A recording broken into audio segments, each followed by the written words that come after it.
Hello नमस्कार शिक्षक साथियों, एक बार पुनः आप लोग के बीच उपस्थित हूँ और आज एक बार फिर से हम लोग एक नए सेट पर चर्चा करेंगे। Set number 3। इसके पहले 2 सेट पर हम लोग चर्चा कर चुके हैं और जैसा कि हम सभी जानते हैं कि बीपीएससी प्रधान शिक्षक और प्रधानाध्यापक की परीक्षा अब बहुत ही कम समय रह गया है। 28 जून को जहाँ प्रधानाध्यापक की परीक्षा है, वहीं 29 जून को प्रधान शिक्षक की परीक्षा है। हम इसके पहले भी चर्चा कर चुके हैं कि परीक्षा कुल 150 अंकों का है, जिसमें से 75 प्लस 75 मतलब कि 75 जो है सामान्य अध्ययन से है और 75 डीएलएड खंड से है। डीएलएड खंड एक तकनीकी विषय है और इसमें काफ़ी मित्रों की कठिनाई होती है, इसलिए मैंने डीएलएड विषय से इसके पहले 2 सेट पर चर्चा किया था और कई सारे वीडियो इस संदर्भ में बनाया गया है। तो आगे भी हम लोग इसी विषय पर अधिक ध्यान देंगे। तो इसी कड़ी को आगे बढ़ाते हुए आज पुनः एक नए सेट पे हम लोग चर्चा करेंगे। कुल 30 प्रश्नों को भी लेकर के चलते हैं, फिर दूसरे खंड में और जो बाकी प्रश्न हैं उसको भी ले लेंगे। इस प्रकार कुल 75 प्रश्नों को हम लोग टेकअप कर लेंगे। तो आगे बढ़ने से पहले एक बार पुनः आप सभी मित्रों से अनुरोध करूँगा कि जो भी मित्र चैनल पर नए हों, चैनल को सब्सक्राइब अवश्य कर लें, लाइक करें, शेयर करें तथा अपना कमेंट्स करना ना भूलें। तो देर न करते हुए शुरू करते हैं मित्र। पहला जो हमारा प्रश्न यहाँ पे है वो है कि के अतिरिक्त बुद्धि के निम्नलिखित पक्षों को स्टेनबर्ग त्रितंत्र सिद्धांत को संबोधित करता है। मतलब इस चारों खंड में से के अतिरिक्त मतलब कोई एक ऐसा है जो कि इसमें से नहीं है, तो इसके अतिरिक्त जो 3 त्रितंत्र सिद्धांत है तो उसमें नहीं है, तो वो नहीं है, सामाजिक नहीं है। हम सभी जानते हैं कि संज्ञानात्मक जो बुद्धि के सिद्धांत है उसके जनक जो हैं वो जीन पियाजे हैं। वर्ग ने बुद्धि को 3 तंत्रों में बांटा है। पहला जो हमारा है सृजनात्मक है, सृजनात्मक बुद्धि, संदर्भात्मक बुद्धि और घटकीय बुद्धि। तो 3 खंड में बांटा गया है, लेकिन चौथा जो खंड है ये कह रहा है किसके अतिरिक्त, तो सामाजिक के अतिरिक्त ये तीनों ही इनके स्टेनबर्ग के जो बुद्धि के सिद्धांत बनाया है, त्रिसिद्धांत बनाया है, उसके अंतर्गत आता है। बहुत ही महत्वपूर्ण प्रश्न है मित्र। आगे बढ़ते हैं और अगले प्रश्न के तरफ चलते हैं। हार्वर्ड गार्डनर का बुद्धि का सिद्धांत पर बल देता है। किस पर बल देता है, तो विद्यालय में आवश्यक समान योग्यताओं पर। सामान्य बुद्धि प्रत्येक व्यक्ति की विलक्षण योग्यताएं और शिक्षार्थियों की अनुबंध कौशल। तो इसका सही उत्तर हो जाएगा प्रत्येक व्यक्ति की विलक्षण योग्यताओं पर बल देता है। हार्वर्ड गार्डनर की बुद्धि का जो सिद्धांत है किस पर बल देता है, तो प्रत्येक व्यक्ति की विलक्षण योग्यताओं पर बल देता है। इसके संदर्भ में और कुछ अगर याद रखना चाहते हैं तो 11 जुलाई 1943 को इनका जन्म हुआ था। अगर इस तरह से भी प्रश्न पूछा जा सकता है। अमेरिका के एक मनोवैज्ञानिक थे और इन्होंने 1983 ईस्वी में एक सिद्धांत को प्रतिपादित किया था जिसका नाम है बहुप्रतिभा सिद्धांत। और उसी बहुप्रतिभा सिद्धांत में उन्होंने जो बुद्धि का सिद्धांत दिया है उसमें ये कहा है कि प्रत्येक व्यक्ति में एक विलक्षण प्रतिभा होती है, योग्यता होती है, और इस पर उन्होंने काफ़ी बल दिया था। आगे बढ़ते हैं मित्र, तीसरे प्रश्न की तरफ चलते हैं। बच्चे को छोड़कर अन्य सभी के द्वारा लिंग भूमिकाएं ग्रहण करते हैं। मतलब किसको छोड़ करके, तो यहाँ पे जो आपका ऑप्शन दिया है उसमें ट्यूशन को छोड़कर समाजीकरण से लिंग की भूमिकाएं ग्रहण करते हैं, संस्कृति से भी करते हैं और मीडिया से तो आजकल बहुत अधिक कर रहे हैं। तो बच्चे सिर्फ ट्यूशन को छोड़ करके बाकी ये तीनों जो है इससे ग्रहण कर रहे हैं। आगे बढ़ते हैं मित्र और चौथे प्रश्न की तरफ चलते हैं। कक्षा में जेंडर रूढ़िवादिता से बचने के लिए एक शिक्षक को क्या करना चाहिए। लड़के लड़कियों को एक साथ अपारंपरिक भूमिका में रखना चाहिए। अच्छी लड़की अच्छा लड़का कहकर शिक्षार्थियों को अच्छे कार्य की सराहना करनी चाहिए। कुश्ती में भाग लेने के लिए लड़कियों को निरुत्साहित करना चाहिए। लड़कों को जोखिम उठाने और निर्भीक बनाने के लिए प्रोत्साहित करना चाहिए। तो ये सी और डी तो बिल्कुल ही नहीं हो जाएगा, कहीं से होने का कोई सवाल ही नहीं है, और बी भी नहीं होगा, क्योंकि अच्छी लड़की और अच्छा लड़का कह करके सिर्फ कार्य की सराहना करने से उनमें जेंडर जो इनइक्वलिटी है उससे नहीं किया जा सकता है। सिर्फ लड़के लड़कियों को एक साथ अपारंपरिक भूमिकाओं में रखना चाहिए। ये इसका सही और सटीक उत्तर है। आगे बढ़ते हैं मित्र। सामाजिक आर्थिक रूप से वंचित पृष्ठभूमि से आने वाले बच्चों को कक्षा के माहौल की आवश्यकता होती है। क्या क्या आवश्यकता होती है? उनके सांस्कृतिक और भाषाई ज्ञान को महत्व देता है तथा उनका उपयोग करता है। उनकी भाषा के उपयोग को हतोत्साहित करता है ताकि वे मुख्य धारा की भाषा सीख सके। बच्चों को उनकी क्षमताओं के आधार पर वर्गीकृत करता है। उन्हें अच्छा व्यवहार सिखाता है। तो इसमें जो सबसे सटीक उत्तर होगा, उनकी सांस्कृतिक और भाषाई ज्ञान को महत्व देता है तथा उनका उपयोग करता है। ये इसका सही उत्तर है। सामाजिक आर्थिक रूप से वंचित पृष्ठभूमि में आने वाले बच्चों को कक्षा के माहौल की आवश्यकता होती है। उन्हें सांस्कृतिक तथा भाषाई ज्ञान का महत्व देता है या उनका उपयोग करता है। इस चीज़ को आप लोग याद रखेंगे। अगले प्रश्न की तरफ चलते हैं मित्र। कक्षा में सृजनात्मक और प्रतिभाशाली बच्चों के लिए आवश्यक हस्तक्षेप निर्भर करता है। किस चीज़ पर निर्भर करता है? तो शिक्षक द्वारा अनुकूलित और प्रेरक निर्देशन के तरीकों के उपयोग पर निर्भर करता है। सतत और व्यापक मूल्यांकन बल देता है क्या चीज़ पर? सीखने को सुनिश्चित करने के लिए व्यापक स्केल पर निरंतर परीक्षण। सीखने को किस प्रकार अवलोकित, रिकॉर्ड और सुधारा जाए, इस पर।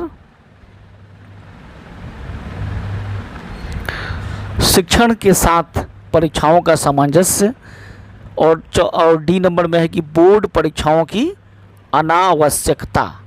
तो जो हमारा प्रश्न है 7वां, इसका सही उत्तर हो जाएगा बी नंबर हो जाएगा। बी में देखिए क्या दिया है, सीखने को किस प्रकार अवलोकित, रिकॉर्ड में सुधारा जाए। ये हो जाएगा आपका सही उत्तर। अगले प्रश्न की तरफ चलते हैं। मानकीकृत परीक्षणों की आलोचना में से एक यह है कि उनकी भाषा को समझना मुश्किल है। परीक्षण बड़ी आबादी पर लागू नहीं किया जा सकते हैं। वे बच्चे की क्षमता को स्पष्ट तस्वीर नहीं देते हैं। वे मुख्य रूप से मुख्य धारा की संस्कृति का प्रतिनिधित्व करते हैं और इसलिए पक्षपाती हैं। तो 8वां का यहाँ सही उत्तर हो जाएगा कि वे मुख्य रूप से मुख्य धारा की संस्कृति के प्रतिनिधित्व करते हैं तथा इसलिए पक्षपाती हैं। मानकीकृत परीक्षण एक प्रकार का परीक्षण है जिसमें सभी परीक्षणकर्ताओं को समान प्रश्न का उत्तर देने के लिए समान तरीके से जवाब दिया जाता है और उन्हें मानक तरीके से चिन्हित भी किया जाता है, जो छात्र या व्यक्तिगत छात्र के समूह के सापेक्ष में प्रदर्शन की तुलना करना संभव बनाता है। इसलिए इसका मानकीकृत जो परीक्षण है, इसका सही उत्तर क्या हो जाएगा कि वे मुख्य रूप से मुख्य धारा की संस्कृति का प्रतिनिधित्व करते हैं, इसलिए पक्षपाती हैं। 9वां नंबर प्रश्न, सीखने की तत्परता की ओर संकेत करती है। तो 9वां नंबर का देखिए क्या क्या दिया इसमें, शिक्षार्थियों की सामान्य योग्यता स्तर, सीखने के सातत्य में शिक्षार्थियों के वर्तमान संज्ञानात्मक स्तर, सीखने के कार्य की प्रकृति को संतुष्ट करने, और चौथा है मतलब डी है थॉर्नडाइक की तत्परता का नियम। तो इसका सही उत्तर हो जाएगा 9वां का बी हो जाएगा। 10वां नंबर पर चले, अलग अलग सोच वाले पैटर्न उन बच्चों की पहचान करते हैं जो कैसे हैं, डिसलेक्सिक हैं, सृजनात्मक हैं, प्रत्यास्थी हैं, विकलांग हैं। तो इसका सही उत्तर हो जाएगा सृजनात्मक हैं। 10वां का उत्तर क्या हो जाएगा, अलग अलग सोच वाले जो पैटर्न उन बच्चों की पहचान करते हैं जो सृजनात्मक होते हैं।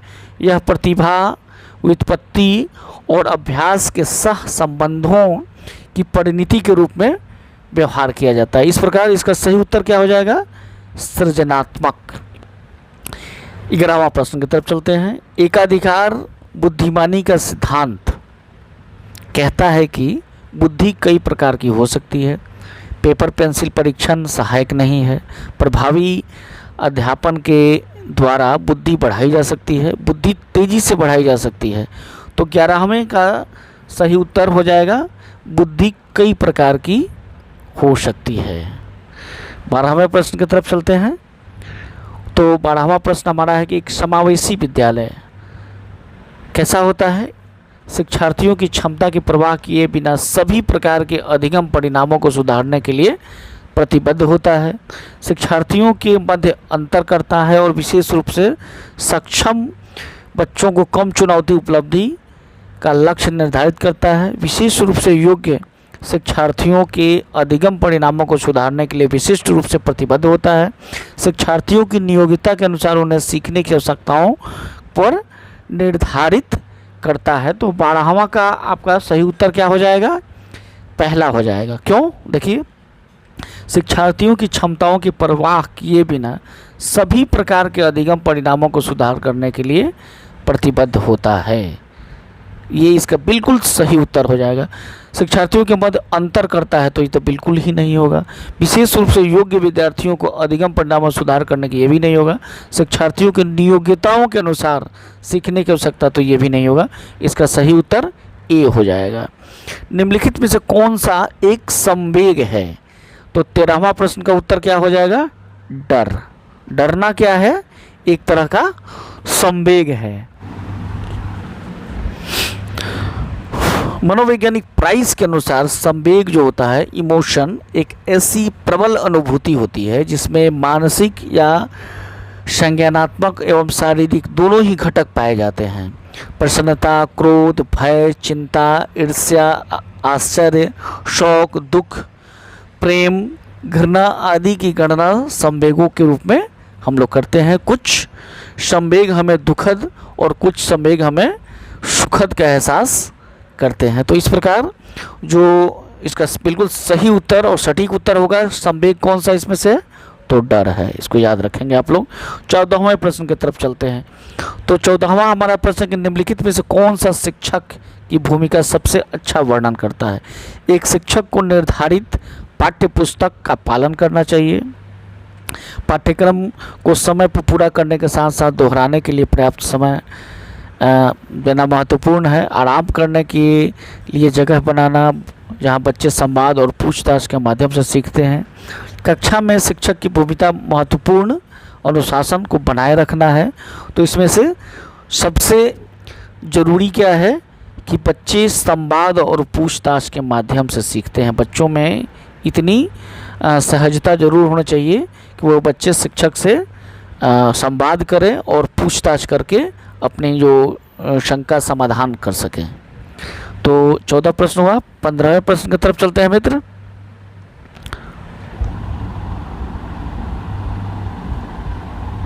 पंद्रहवां प्रश्न, बच्चों में सीखने और सुनने के लिए अधिगम योग्य वातावरण के लिए निम्नलिखित में कौन सा उपयुक्त है? तो 15वां प्रश्न है। देखिए क्या क्या दिया है इसमें। एक लंबे समय के लिए निष्क्रिय रूप से सुनना, निरंतर गृह कार्य देते रहना, सुनने वालों द्वारा व्यक्तिगत कार्य करना, शिक्षार्थियों को कुछ यह छूट देना कि क्या सीखना है और कैसे सीखना है। सबसे सटीक उत्तर यही होगा, शिक्षार्थियों को यह छूट देना कि क्या सीखना है और फिर कैसे सीखना है। और अगला प्रश्न की तरफ चलते हैं, 16वें प्रश्न की तरफ। निम्नलिखित में से कौन सा कक्षा समृद्ध शिक्षा को प्रोत्साहित करती है? तो 16वां हमारा प्रश्न है। क्या देखिए क्या क्या ऑप्शन दिया है कि वह कक्षा जिसमें खुली गतिविधि कोने हों और विभिन्न प्रकार के बाल साहित्य खुली शेल्फ में रखी हो, जो कि किसी दिन भी समय से मतलब किसी भी दिन किसी भी समय प्राप्त किया जा सके। दूसरा है कि अलमारी में अच्छी तरह से संगठित सामग्री वाली कक्षा, जहाँ की सामग्री को सप्ताह में एक बार मुक्त खेल के लिए बाहर लाया गया हो। पाठ्य पुस्तक सामग्री द्वारा संचालित योजनाबद्ध अधिगम वाली कक्षा हो।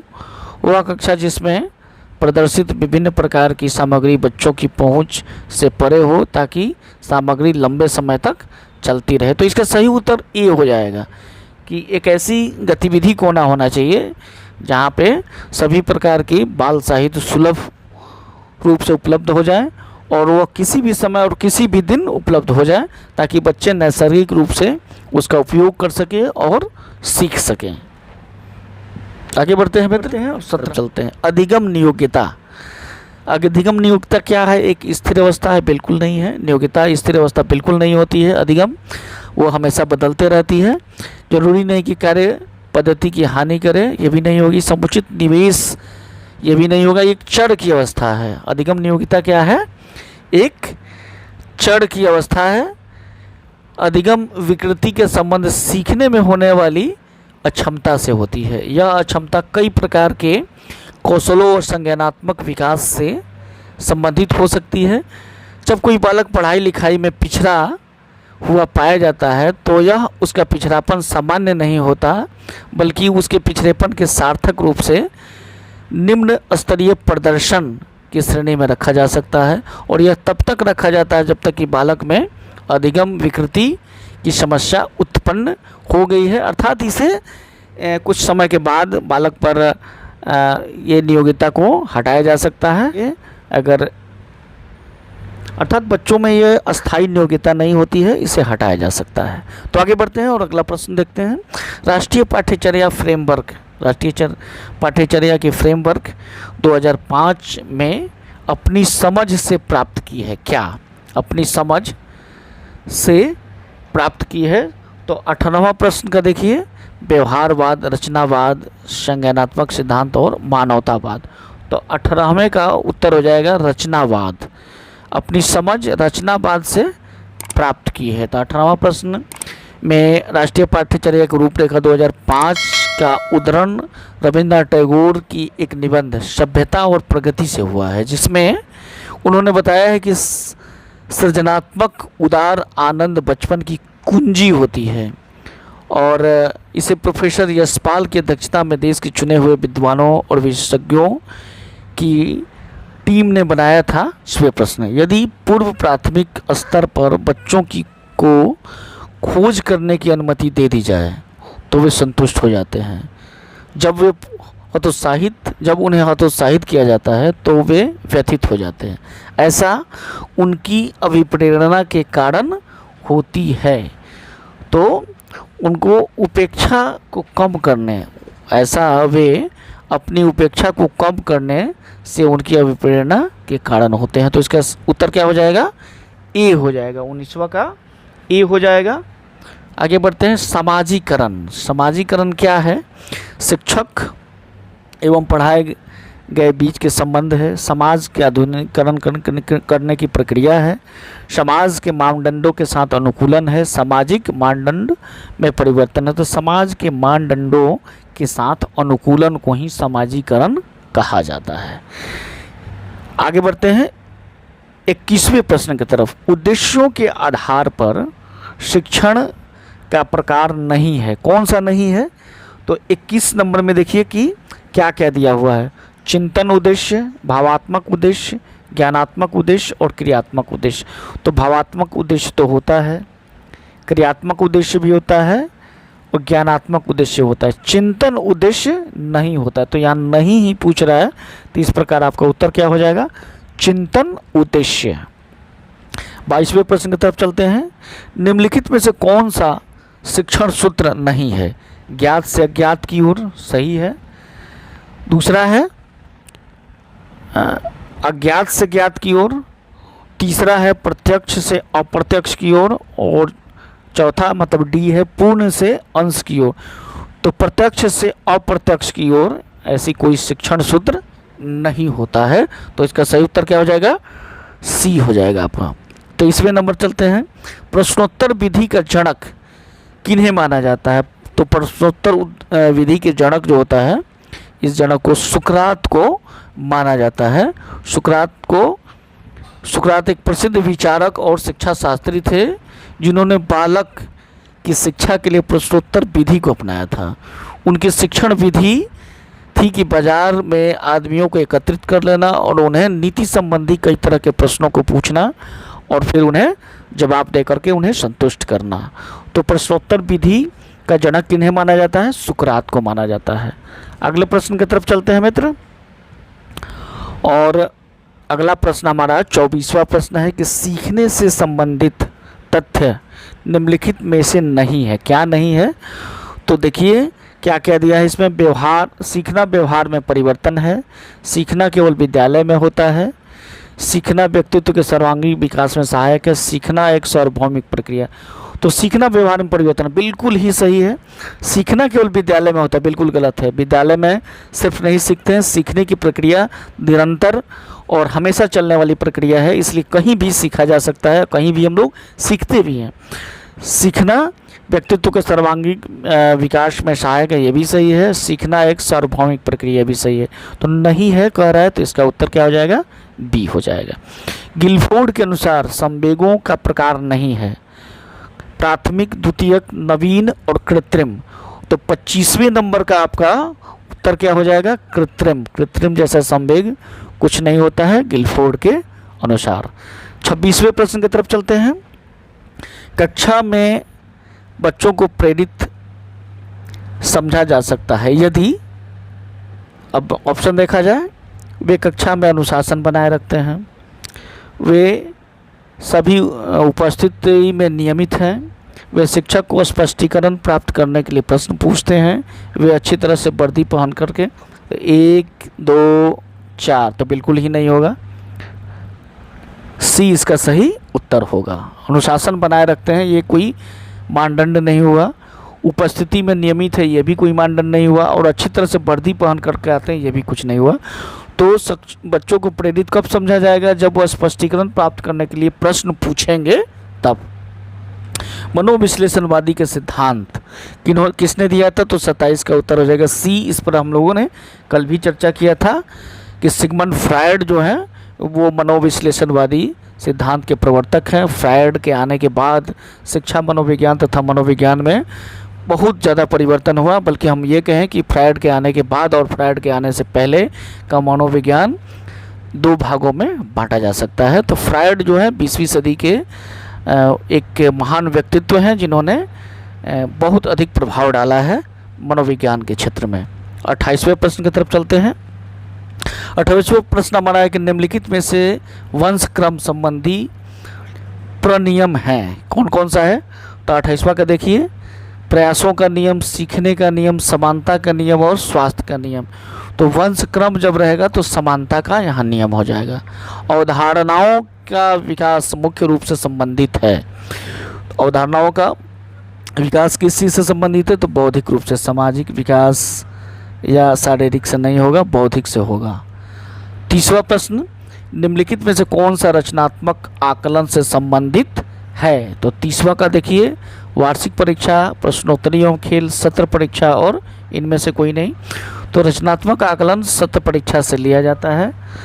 तो इस प्रकार 30 प्रश्नों को हम लोगों ने यहाँ देखा। अब अगले वीडियो में हम 31 से लेकर के 75 तक प्रश्नों को हल करेंगे। तो वीडियो आप लोग नियमित रूप से देखते रहें, अपने मित्रों के पास शेयर करें, कमेंट्स करें, चैनल पे बिल्कुल बने रहें क्योंकि परीक्षा बिल्कुल नज़दीक है। एक भी वीडियो को छोड़े नहीं। बहुत बहुत धन्यवाद मित्र।